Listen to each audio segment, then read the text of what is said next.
called it a discovery straight out of a nightmare. A quiet suburban road in Nashville. A trash bag left near an alley dumpster. And inside, a body. Headless, cleanly severed, almost surgically precise. By the time the first police cruisers arrived, panic had already spread. Because this wasn't just another murder. This was a message. One designed to terrify an entire city. And as details began to leak, the fear only grew. Who was the victim? Why the precision? And more importantly, where was the head? Tonight, we dive deep into the case that has Nashville on edge. A story that isn't just about a murder, but about a ghostly predator who seems to vanish just as quickly as he strikes. And what you're about to hear isn't in the official reports, because the story only gets darker from here.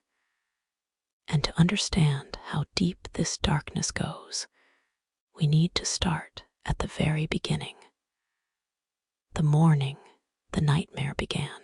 The discovery, it started with a phone call at 6:12 a.m. A sanitation worker making his routine rounds noticed something strange. The black contractor-grade trash bag wasn't like the others.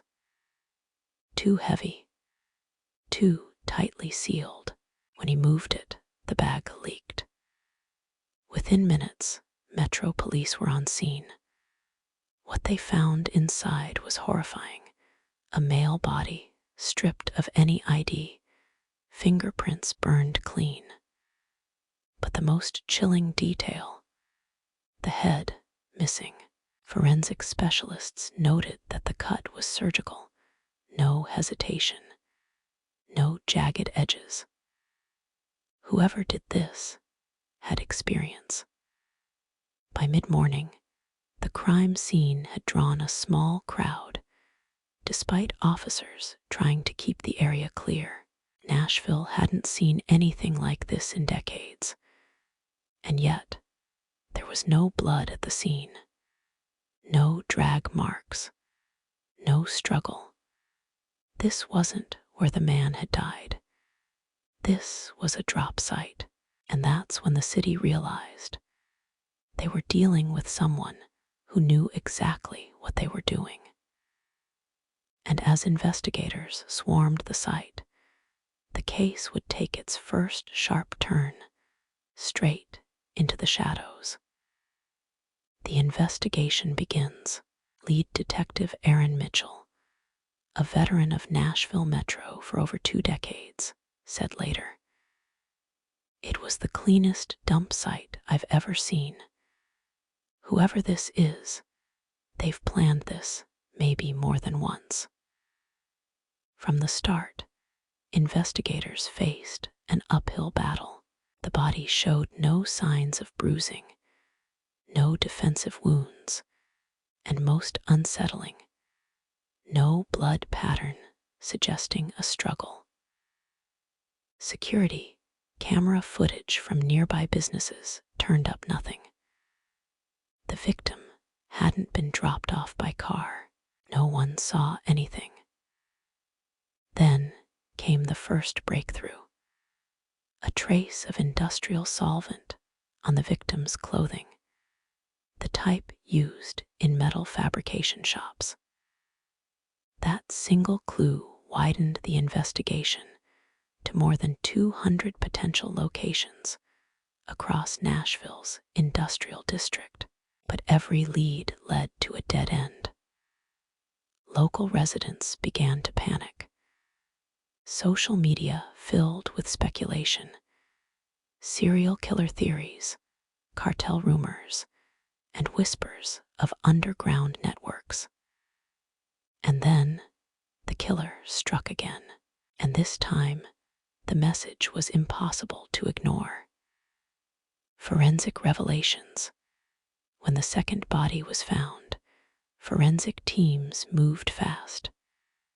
This time, the dump site was cleaner, more controlled. The body was female, mid-30s, also headless. But this time, a single calling card, a thin strip of silver tape with 2 words scrawled in black ink. Find me. Forensic pathologist Dr. Alina Griggs described what they found next. The precision in the cuts. We're not talking amateur. This is someone with medical or surgical training, or someone who spent a significant amount of time studying anatomy. DNA pulled from under the victim's fingernails revealed nothing. No match in CODIS. No hits in state databases. The killer had erased themselves completely. But one thing became clear. This wasn't random. This was a pattern. And Nashville was officially hunting a ghost. To understand the mind of this ghost, the task force needed more than forensics. They needed to step inside his head. Criminal profiling and psychology. Enter Dr. Marcus Langford, a forensic psychologist with the FBI. This isn't a crime of passion, Langford explained. This is ritualistic. He's choosing his victims carefully, staging the bodies, and leaving just enough behind to let us know he's in control. According to Langford, the surgical precision suggested either formal medical training or access to someone who has it. The lack of forensic evidence, that points to premeditation, planning, rehearsal. But what chilled investigators most was his escalation. The first dump was quiet. The second, he wanted to be found. That means the third will be bolder and deadlier. Behavioral analysts pieced together a chilling profile. Male, 30-45, methodical, and highly intelligent. Likely familiar with industrial spaces and late-night city logistics, a compulsion to dominate not just the victim, but the entire investigation. And with every day that passed without a lead, Nashville's anxiety grew. People stopped walking alone at night. Bars closed early. Neighborhood watch groups patrolled empty streets. The city was holding its breath, waiting for the next move. But as Nashville froze in fear, one thing became clear. This case wasn't just about a killer. It was about control. If you've heard others talk about this case, you've probably noticed the gaps. Most creators focus on surface-level details, the headlines, the crime scene tape, the recycled police quotes. What they miss is the psychology, the why behind the what. Others skip the forensic nuance entirely, turning this into a cheap horror story rather than a precise, chilling investigation. That's why this breakdown is different.